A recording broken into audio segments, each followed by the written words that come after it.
आइए बाजार के जाने माने दिग्गज और go India stocks dot com के फाउंडर राकेश अरोड़ा साहब हमारे साथ कार्यक्रम में शामिल हो रहे हैं। राकेश अरोड़ा साहब बड़ा लंबा गहरा अनुभव रखते हैं भारतीय बाजारों का, विदेशी बाजारों का, विदेशी ब्रोकरेज फर्म के साथ उन्होंने कई बड़े ओहदों पर पदों पर काम किया है।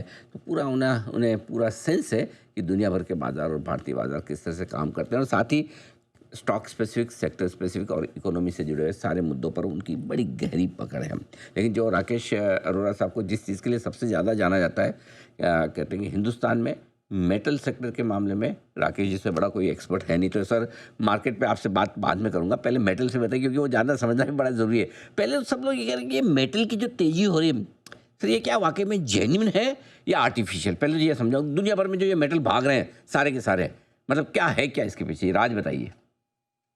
तो अनिल जी, इनको दो भाग में बांट के देखना चाहिए। एक तो प्रेशियस मेटल्स हैं जिसमें गोल्ड आ गया है, जिसमें एक चल रहा था कि भाई डॉलर को रिप्लेस करने के चक्कर में सेंट्रल बैंक्स गोल्ड खरीद रहे हैं, और सेंट्रल बैंक ने तो खैर गोल्ड खरीदना थोड़ा कम कर दिया है, बट ईटीएफ वाले चढ़ पड़े हैं उसके ऊपर। तो नॉर्मली गोल्ड जो 8-9% रिटर्न देता है वो अभी थोड़ा सा स्क्यूड हो जाता है। ऐसा होता है ना, कभी लॉन्ग पीरियड आता है कंसोलिडेशन का, फिर अचानक से भाग जाते हैं। तो गोल्ड उसी एंगल से चल रहा था, और उसी के सिंपैथी में सिल्वर भी चल रहा था, और फिर बीच में स्टोरीज आने लग गई कि सोलर में हमें का यूज होता है, जबकि सोलर का यूज तो बहुत ही मिनिस्क्यूल होता है, उससे कोई इतना आनी जानी थी नहीं। तो मुझे लगता है कि प्रेशियस मेटल्स का जो रन आना था वो एक बार आ चुका है, थोड़ा अंडर परफॉर्मेंस रहेगा। ऐसा नहीं लग रहा है कि घट जाएगा, बट आज जैसे वो एक न्यूज़ घूम रही है, पता नहीं वो सच है कि नहीं, कि रशिया वापस से यूएस डॉलर में ट्रेड करना चाहता है। अगर ऐसा कुछ हो जाता है तो डॉलर मेरे हिसाब से गोल्ड वगैरह पे प्रेशर आ सकता है। दूसरा है बेस मेटल्स, जहाँ पे रिन्यूएबल को लेके काफ़ी उम्मीद है, और वहाँ पे थोड़ा शॉर्ट सप्लाई भी है। स्पेशली जैसे कॉपर हो गया तो वहाँ पे थोड़ा शॉर्ट सप्लाई का भी सिचुएशन है। और एल्यूमिनियम जहाँ पे कि चाइना ने न्यू कैपेसिटी पे भी बैन लगा रखा है, तो उसकी वजह से आर्टिफिशियल शॉर्टेजेस है। ऐसा नहीं है कि एल्यूमिनियम तो आराम से बनाया जा सकता है, जितना मर्जी चाहिए उतना अवेलेबल है वर्ल्ड में। तो अब इसमें एक जो गौर करने वाली बात है कि पहली बार चाइना में सोलर इंस्टॉलेशन इस साल कम हुआ है पिछले साल से। तो एक आप वैसे भी एक लिमिट पे पहुंच रहे हैं जहाँ पे काफी ज्यादा इम्प्लीमेंटेशन पहले हो चुका है। तो मुझे लगता है कि बेस मेटल्स भी काफी कुछ हद तक पीक आउट हो गए हैं। तो प्रेशर्स मेटल और बेस मेटल दोनों के लिए मैं कहूंगा कि पीक आउट हो चुके हैं। अब आते हैं फेरस मेटल पे। फेरस मेटल जिसमें स्टील हो गया, आयरन ओर हो गया, यहाँ पे थोड़ी सी उम्मीद है क्योंकि ये बहुत ही अंडर वैल्यूड चल रहे थे। और यहाँ पे पिछले अगर 2 महीने में देखें तो 3-4 हज़ार रुपये पर टन से भाव भी बढ़ा है।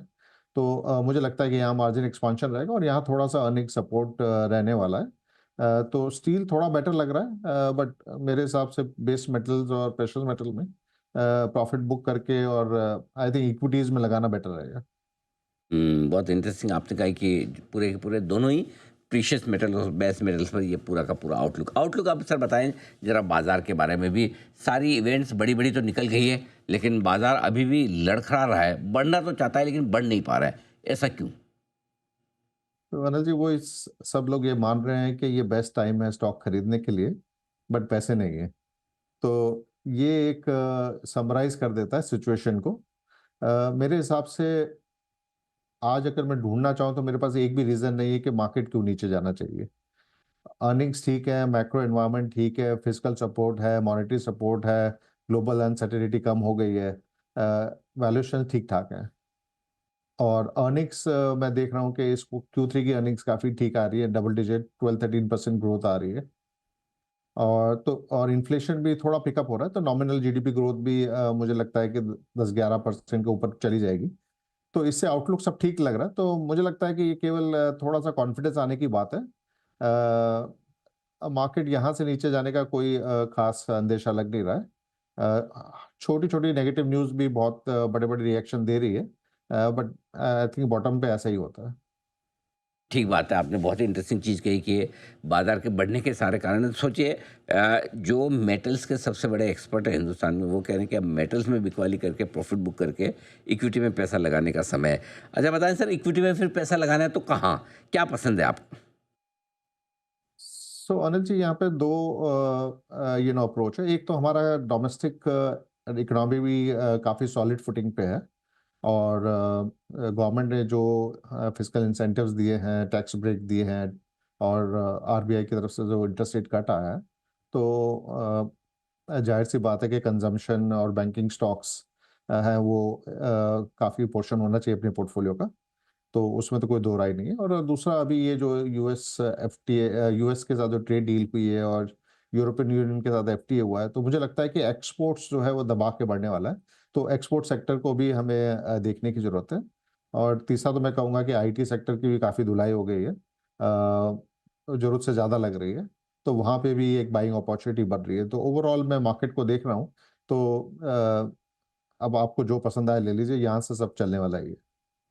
नहीं लग रहा है, लोग तो कह रहे हैं कि तो कंपनी बंद हो जाएगी, 50% रह जाएगा इनका बिजनेस है, सब कोडिंग वोडिंग एआई कर लेगा, मतलब ऐसा पैनिक मचा के रखा है कि पूछे मत, हालत ही खराब है। अनिल जी, हम तो एक छोटी-सी कंपनी चलाते हैं। हमने भी 13 लोग लगा लिए केवल एआई को इम्प्लीमेंट करने के लिए। तो मुझे तो लगता है कि डिमांड बढ़ने वाली है, ना कि घटने वाली है। आप बताइए कि कौन-सा बिज़नेस ऐसा है जो आज एआई को इम्प्लीमेंट नहीं करना चाहेगा? हम्म। तो जो ले ऑफ आएँगे, मुझे वो नहीं लगता है कि आईटी में आने वाले पहले। पहले दूसरी जगह आने वाले हैं।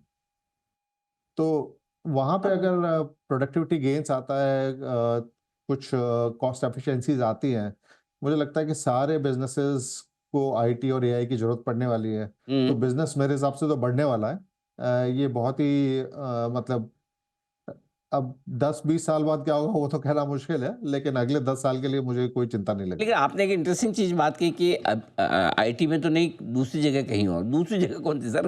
वो भी बताओ फिर, कहाँ कहाँ डर ज्यादा है? नहीं, अनिल जी देखिए, ऐसा है कि बेसिक जो काम होता था, वो आजकल आप ऑटोमेट कर सकते हो। करेक्ट।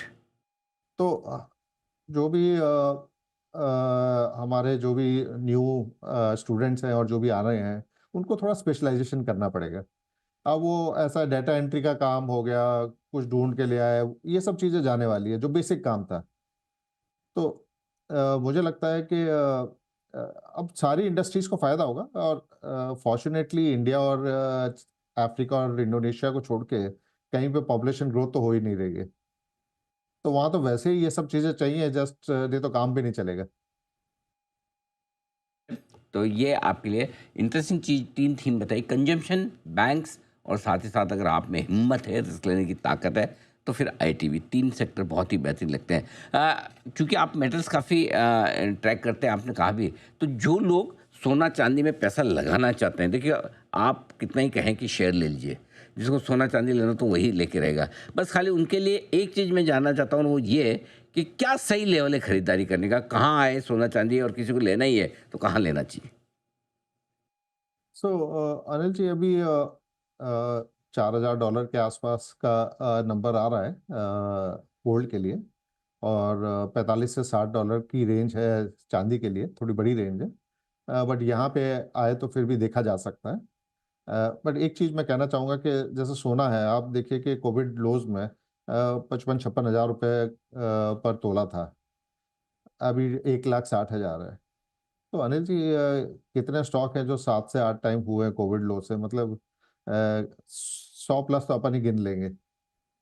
तो ऐसा कोई वो नहीं है, वो डाइवर्सिफिकेशन के नाम पे लोग ज़बरदस्ती का ये करने की कोशिश कर रहे हैं। स्टॉक में भी सेम ही रिटर्न आता है, सब अधिकतर असेट्स एक ही तरह के रिटर्न देते हैं। तो आपको जो समझ में आता है वो करना चाहिए, पहली चीज़।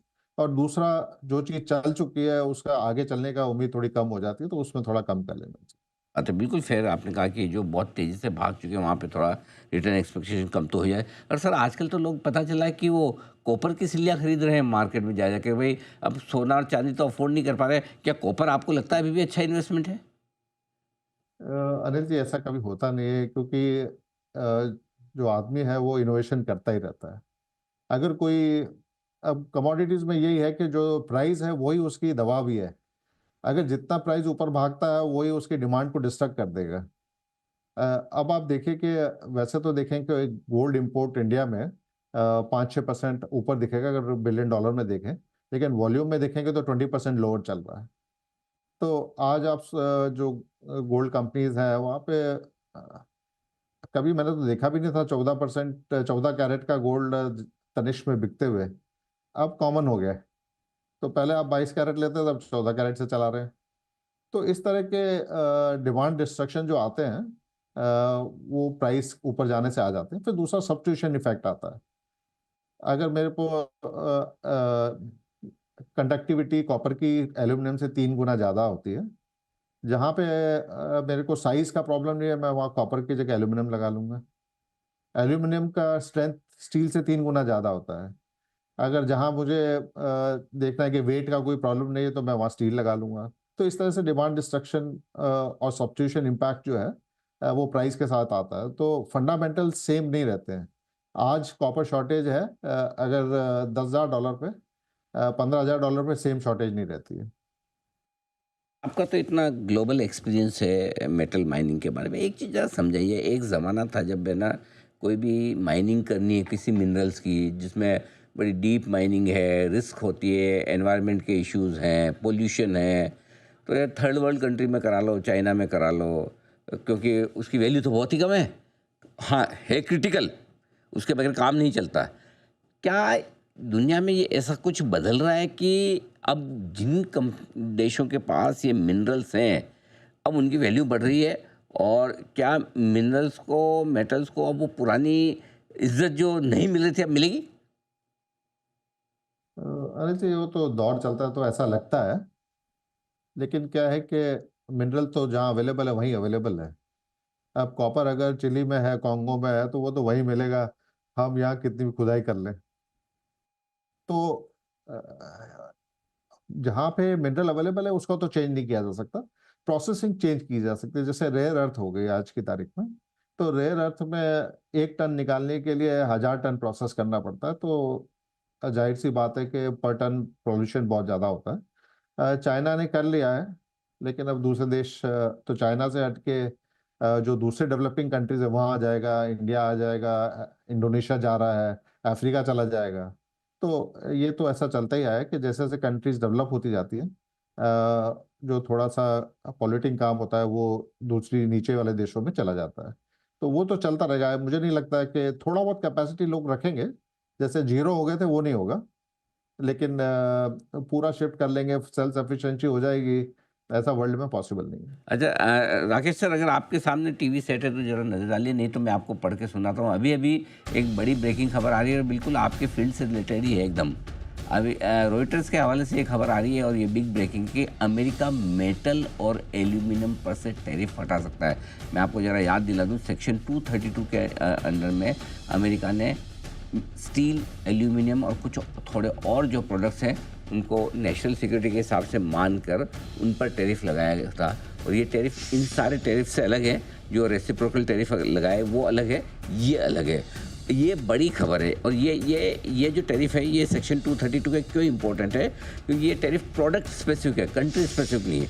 जो रेसिप्रोकल टैरिफ ट्रम्प साहब लगाते हैं, हर देश को चुन चुन के लगाते हैं कि इनके इतना लगाऊंगा, इनके इतना लगाऊंगा, इनका कम करूंगा। लेकिन ये तो क्या है कि अमेरिका में कोई भी मेटल, स्टील या फिर कोई भी एल्यूमिनियम इंपोर्ट होता है, किसी भी देश से आओ, उस पर ये टैरिफ रहता है। तो ये बड़ी खबर आती दिख रही है रॉयटर्स के हवाले से। सर, कैसे देखते हैं इसको और इसका क्या इम्पैक्ट आपको दिखता है सर? तो अनिल जी, जब ये टैरिफ लगाया था तो हमने लिखा था कि इसने अपने पाँव पे कुल्हाड़ी मार ली है। क्योंकि अगर आप एक तरफ से इंडस्ट्री को बढ़ावा देना चाहते हो और रॉ मटेरियल को हाई रखना चाहते हो, तो वो तो चलने वाला था ही नहीं। और दूसरा ये कि इन्होंने वैसे भी काफ़ी छूट दे रखी थी। तो अगर आप जैसे स्टील यहाँ से एक्सपोर्ट कर रहे थे इंडिया से, और वो प्रोडक्ट वहाँ पे बन रहा है यूएस में, तो उसमें वो वैसे भी ड्यूटी मतलब जो टैरिफ था वो रिफंड हो जा रहा था। तो इतना कोई मेजर इम्पैक्ट नहीं था। बट ये पॉजिटिव है ग्लोबल ट्रेड के लिए। इसकी वजह से क्या हो गया था कि काफ़ी होर्डिंग हो गई थी। जैसे कॉपर है या एल्यूमिनियम है, इनकी इन्वेंट्रीज बहुत लो हैं। लेकिन आप देखेंगे अचानक से क्या हुआ कि कॉपर, क्योंकि वहाँ 50% टैरिफ लग रहा था, तो पूरा माल यूरोप और चाइना से उठ के यूएस में जाके जमा हो गया कि 50% टैरिफ लग जाएगा। तो उसके लिए तो यहाँ पे शॉर्टेज हो गई, वहाँ पे सरप्लस हो गया। तो इस तरह का जो इम्बैलेंस हुआ है वो हट जाएगा। तो ये आई थिंक कमोडिटी प्राइजेस पे थोड़ा सा नेगेटिव इम्पैक्ट रहेगा कि अगर टैरिफ हट जाता है तो सप्लाई चेन जो है वापस से रिस्टोर हो जाएगी। या थोड़ी कोई ज़्यादा एक्सपोर्ट कर रही होगी अमेरिका को, हमारे यहाँ तो स्टील एल्यूमिनियम ज़्यादा जाता नहीं होगा सर? हमारे यहाँ से तो इतना नहीं ज़्यादा, क्योंकि हम तो काफ़ी दूर है और हमारे पास इतना है भी नहीं। राइट। तो मोस्टली यूरोपियन यूनियन से ही ये मटेरियल जाता है, और कनाडा से।